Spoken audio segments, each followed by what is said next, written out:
Study और listening the music that can improve your brain power. एक scientific research से पता चला है कि अगर आप म्यूजिक सुनना पसंद करते हैं या फिर म्यूजिक सीखते हैं तो आपका ब्रेन दूसरों के मुकाबले ज़्यादा ग्रो करता है।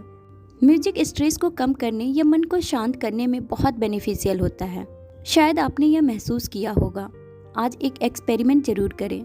जब भी आपको किसी काम को करने का मन न करे तो एक बार अपनी पसंद का एक सॉन्ग सुन लें। फिर आप जो काम कर रहे हैं उसे करने तुरंत बैठ जाइए। देखिए फिर आपको काम करने का मन होता है या नहीं।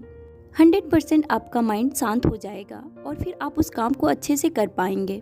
Sleep well, think well. अक्सर नींद की कमी की वजह से आप जो चेंजेस फील करते हैं उस वजह से आप ओवर रिएक्ट करने लगते हैं और इसमें आपकी कोई गलती भी नहीं है।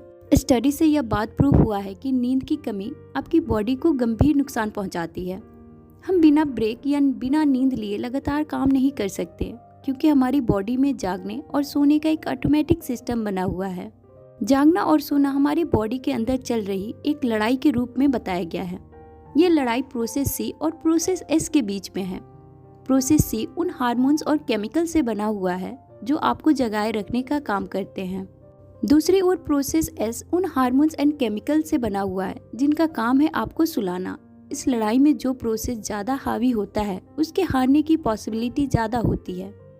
आपके जहन में ये क्वेश्चन आ रहा होगा, लेकिन ऐसा क्यों? ऐसा इसलिए है क्योंकि आप जितने लंबे समय तक जागते रहेंगे उतनी ही आपको ज़्यादा नींद आने लगेगी क्योंकि आपकी बॉडी बहुत थक चुकी होती है।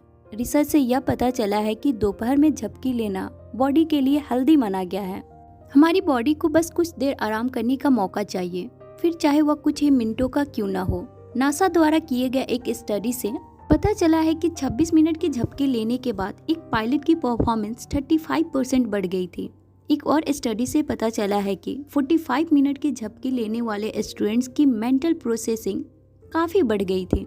इसको एक स्टोरी के थ्रू समझते हैं। 1965 में 17 साल के रैंडी गार्नर ने फैसला किया कि वो अपने साइंस प्रोजेक्ट के लिए 11 दिनों तक कंटिन्यूअस काम करेगा। उसने उस साल सबसे लंबे समय तक नींद ना लेने वाला इंसान के रूप में एक रिकॉर्ड भी बनाया। लेकिन इसके बाद अपने एक्सपेरिमेंट के दौरान रैंडी बहुत थका हुआ, चिड़चिड़ा और भुलक्कड़ जैसा बिहेव करने लगा। उसमें अल्जाइमर बीमारी के सिम्टम्स जैसे भ्रम, पागलपन और मेंटल कंफ्यूजन भी दिखाई देने लगे। अपने एक्सपेरिमेंट के आखिरी दिन उसकी फिंगर्स कांपने लगी और वो ठीक से बोल नहीं पा रहा था। पूरी नींद लेना सबके लिए बहुत ज़रूरी होता है। यह हमारी बॉडी का एक नेचुरल प्रोसेस है खुद को रिचार्ज करने का। पूरी नींद लेना हर उम्र के इंसान के लिए बहुत ज़रूरी है। जब आपको एग्ज़ाम के लिए पढ़ने की या किसी इम्पोर्टेंट प्रोजेक्ट पर काम करने की ज़रूरत होती है तो आपको बीच बीच में रेस्ट ज़रूर लेना चाहिए। झपकी लेने का मतलब आलसी होना नहीं होता, बल्कि ये आपको ज़्यादा प्रोडक्टिव बनाता है। Stressed brain don't learn the same way. आपने फील किया होगा कि जब आप स्ट्रेस में रहते हैं तो आप खुद को कमज़ोर महसूस करते हैं। ऐसा इसलिए होता है क्योंकि जब हम स्ट्रेस फील करते हैं तो हम अपने सेंसेस को खो देते हैं। जब लोग स्ट्रेस में रहने के आदी हो जाते हैं तो वे अक्सर स्ट्रेस को कंट्रोल करने की फीलिंग को ही खो देते हैं। जो लोग अक्सर स्ट्रेस में रहते हैं उनके अंदर से कुछ नया सीखने का इंटरेस्ट खत्म हो जाता है। कुछ नया करने से उन्हें डर लगता है। साइकोलॉजिस्ट मार्टिन सेलिगमन ने इसको समझने के लिए 1960 में एक साइंटिफिक एक्सपेरिमेंट किया जिसमें उन्होंने कुछ एक प्रजाति के कुत्तों को इलेक्ट्रिक शॉक देना स्टार्ट किया। इन कुत्तों ने इलेक्ट्रिक शॉक से खुद को बचाने का बहुत ट्राई किया, लेकिन समय के साथ साथ उनकी प्रतिकारक क्षमता नष्ट होने लगी। फिर उन्होंने ट्राई करना ही छोड़ दिया। इसके बाद सेकेंड फेज में उन्होंने इन कुत्तों को एक बॉक्स में रख दिया। बॉक्स का एक पार्ट को खुला रखा जिससे वह कुत्ते खुद को बचाना चाहे तो भाग सके। लेकिन जब ये एक्सपेरिमेंट दोहराया गया तो कुत्तों ने भागने का प्रयास तक नहीं किया। अगर वे चाहते तो भाग सकते थे, लेकिन उन्होंने ट्राई करना भी छोड़ दिया।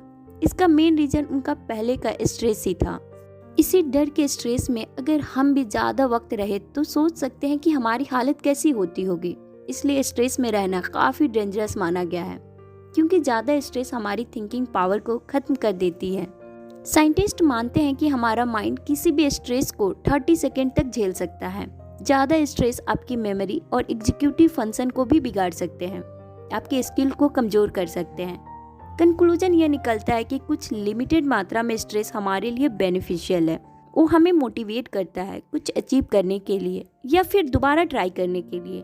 लेकिन अगर वह हद से बढ़ जाए तो हमारे लिए सबसे अधिक डेंजरस है। Stimulate more of the senses.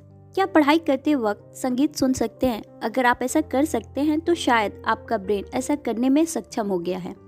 वैसे हमारे एंसेस्टर्स के जीवन के बारे में सोचें। हमारे एंसेस्टर्स ने बिना व्याकुलता के गुफाओं में पेंटिंग करते हुए अपने दिन बिताए। उस समय उनके ब्रेन को एक ही बार में कई प्रोसेसिंग करनी पड़ती थी, चाहे देखना हो, सुनना हो, स्मेल लेना हो, स्पर्श करना हो। हमारा ब्रेन बहुत पावरफुल है। इसका अर्थ है कि वह एक बार में कई सेंसेस के माध्यम से जानकारी प्राप्त करने और उसे ग्रहण करने में सक्षम है। वास्तव में जब एक ही समय में कई सेंसेस एक्टिव हो जाती है तो उनकी कार्य क्षमता बढ़ जाती है। हमारी सेंसेस एक दूसरे से जुड़ी हुई हैं। वह एक दूसरे से जुड़कर एक दूसरे को एक्टिव कर सकती हैं। इसलिए अगर हमें भी अपने ब्रेन को तेज बनाना है तो हमें हमारे पांचों सेंसेस का उपयोग करना चाहिए। Our visual sense is the strongest. हम सभी किसी इमेज को लंबे वक्त तक याद रखने में काफ़ी माहिर हैं। एक एक्सपेरिमेंट में साइंटिस्ट ने पार्टिसिपेंट्स को 2000 से भी ज़्यादा इमेज को 10 सेकेंड के इंटरवल में दिखाया। कुछ दिन बाद पार्टिसिपेंट्स को उन इमेज को याद करने को कहा गया तो आश्चर्यजनक रूप से पाया गया उन्होंने 90% एक्यूरेसी के साथ उन इमेज को याद कर लिया था। 1 ईयर बाद भी पार्टिसिपेंट्स का एक्यूरेसी रेट 65% था। यानी कि लोग जब इंफॉर्मेशन को सिर्फ सुनते हैं तो सिर्फ 10% ही 3 दिन के बाद याद रख पाते हैं। लेकिन जब उस इंफॉर्मेशन को विजुअल और ऑडियो के साथ देखा जाता है तो वही इंफॉर्मेशन 65% तक याद रह जाती है। यह नियम कहता है कि हमारी विजुअल सेंस हमारी किसी भी दूसरे सेंस से सबसे ज़्यादा स्ट्रॉन्ग इन्फ्लुएंसर है, जो हमारे ब्रेन में सबसे ज़्यादा प्रभाव क्रिएट करती है।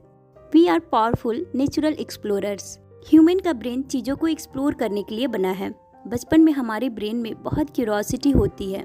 हम बहुत से सवाल पूछते हैं और उनके जवाब जानना चाहते हैं। लेकिन जैसे जैसे हम बड़े होते हैं, स्कूल एंड कॉलेज वाले हमारी क्यूरोसिटी को मार देते हैं। एग्जाम के नाम पर हम टॉपिक्स को रट्टा मारने लगते हैं। हमारी क्यूरोसिटी की कोई कदर नहीं करता। कोई स्टूडेंट खुद की पोएम्स या स्टोरीज भी तो लिख सकता है, लेकिन क्योंकि ऐसा सिलेबस में नहीं है, कोई हमारी पोएम नहीं पढ़ना चाहता। इसके अलावा सोसाइटी तरह तरह के डर हमारे अंदर बिठा देती है। यह मत करो, वो मत करो, ये हो जाएगा, वो हो जाएगा। मतलब बच्चा अपना कुछ नया सोच ही नहीं सकता। लेकिन जिन लोगों में ये क्यूरोसिटी और एक्सप्लोर करने की क्वालिटी बची रह जाती है, वो बहुत बड़े साइंटिस्ट, ट्रेवलर, बिजनेस पर्सन आदि बन जाते हैं। आप भी अपनी क्यूरोसिटी को जिंदा रखिए। अगर कोई आपके सवाल का जवाब नहीं दे रहा है तो भी उस सवाल को अपने अंदर जिंदा रखिए। एक दिन आप उसका जवाब खुद ढूंढ लेंगे।